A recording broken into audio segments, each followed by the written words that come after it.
Hello and welcome to Forever Rugby on Forever Sports for today's URC Round 7 review. A very interesting weekend. The South African teams are back, with one team in particular making quite a big statement, that being the Emirates Lions themselves, as well as the Sharks getting wins this weekend. It was also back to winning ways for Leinster, who continue to sort of pile on the points at the top of the log. It was just good to see most teams back in action. Obviously, a couple of teams that we did not see, the likes of the Scarlets, no Zebra, no Munster, and no Cardiff.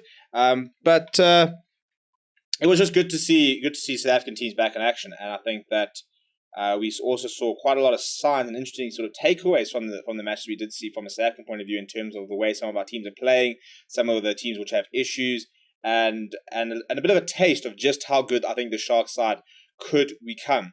But before we look at the results and the table and stuff like that, please do smash a like on the video and subscribe to the channel as well. Right, in terms of the results, it all started on Friday, and we're going to bring the results up, where the Sharks beat the Bulls 30 points to 16 at Johnson's Kings Park. And what we saw in the two South African games were, in the winners, were two fly halves that kicked very well off the tee.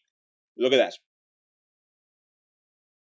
6 penalties kicked by Buddha Chamberlain, a try by Lakanya, a try by Kieran van Vuuren, and a very comfortable victory. And it was just sort of a lot of it was keeping the sort of the scoreboard ticking. But you look at him; he's pretty even stats wise. But I think the Sharks side, it's just you've got players like Lakanya who's going to make a big difference for them.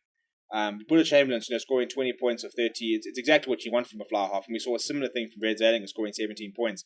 And it's ironic in that we've been talking about how worrying it is that Springbok fly halves, for example, are leaving too many points out there, to then see two very capable fly halves in South Africa going and being 100, well, not 100%, but kicking a lot of points off the tee. So it was a pretty good start there for the Sharks. 30 points, 16. First game for Bongi and Manambi. Had a bit of a square off against Bismarck du Plessis, which was good to see. That's exactly what we want to see, isn't it? When was the last time we saw a Bongi Manambi versus Bismarck du Plessis type of clash in South Africa? And it's good. That's the one thing that the Bulls are doing. They're bringing some big players back. And the Sharks as well, making some big high-profile signings. That we are seeing some of the best players in the country going toe-to-toe. And we see Springboks. But elsewhere on Friday, Edinburgh beat Benton 24 points to 10. So Edinburgh moved up to second. Edinburgh looking very good this season. And then Leinster got back to winning ways with a very comfortable 47 points to 19 victory over Connacht, who stood there in 7th place. So the Irish team still doing the bits in terms of positional. On Saturday, Ospreys beating Ulster was quite an interesting result. 4th versus 3rd. So I thought Ospreys had started the season quite well, and they've had quite a long, from what I sort of understand, they've had quite a long sort of journey where they've been sort of building a team, building a squad, and now are starting to really sort of see the benefits and the progression. It's been quite a long process. So to go and beat Ulster, who a week ago had beaten Leinster, shows you just how far Ospreys have come, and we need some of these sides to be more competitive. And then this result, if we have to be honest, it was the shock result of the entire weekend. And once again, you talk about just being consistent off the tee, and Fred Zeilinger just didn't miss a kick. 3 penalties, 4 conversions, just kept the scoreboard ticking over, whilst Mani Liebach, I thought, had a bit of a mare. 4 tries scored there by the Lions. Vince Tuka was absolutely tremendous for the side. But what was quite interesting was seeing that possession-wise, Stormers dominated possession, had more defenders beaten, dominated territories, but it was just this. It was just 191 tackles that the Lions were going to make. And that was probably the biggest takeaway of the entire weekend, because we haven't seen a Lions side defend this well. To miss 23 tackles whilst you've been asked to make 191, a tackle success rate of 89 is very impressive.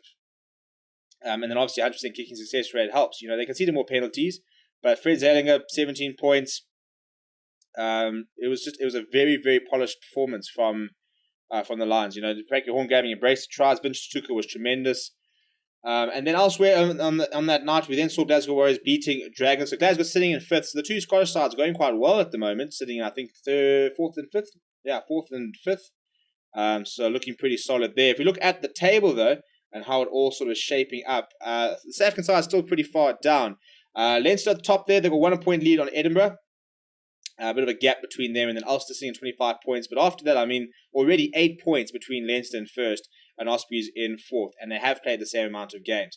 Munster can catch that up quite quickly. They've still got 2 games in hand. Cardiff with 5 games, and then also South African teams have also only played 5 games. So they can't really catch it up. But if, for example, the Lions were to take 5 points in the next 2 games consecutively, they can go up to 21 points, get them to 4th. Big ask. But it's interesting that the Lions are currently the highest ranked South African side, and yet the Bulls, who were back to be the most dominant, are sitting after just 1 win. Zebra at the moment, unfortunately, are just a little bit nowhere.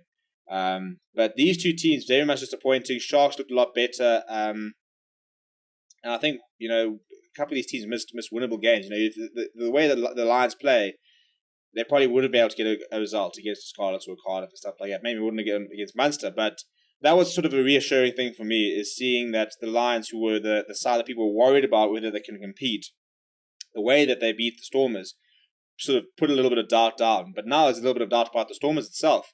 In terms of the Shield, just started looking at the Irish Shield. I mean, it's 90.16. I mean, I think Connacht sitting in 6th place.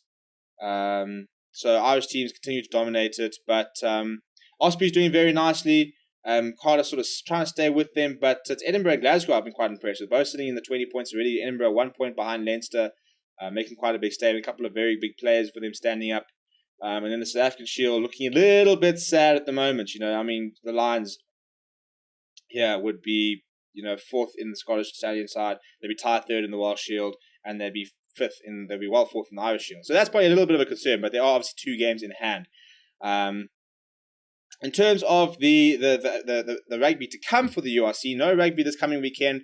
European Champions Cup and all that sort of starts. The next time we will see matches is in fact the 24th of December, where we've got a New Year's Eve clash between Zebra and Benton. Then we've got Boxing Day clashes. We've got New Year's clashes. We've got plenty of URC rugby to look forward to, but we are moving into a bit of a break. So no URC action for about over 2 weeks, actually. So once it's finally sort of come back and we're being able to get into it, unfortunately, I'll go into a bit of a break, but still plenty of rugby to watch in the coming weeks. Let me know what you thought about the weekend. Which performance for you was the best?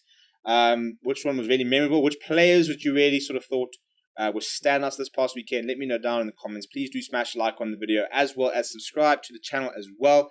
My name is Steven. Thank you very much for watching, and I'll chat to you soon.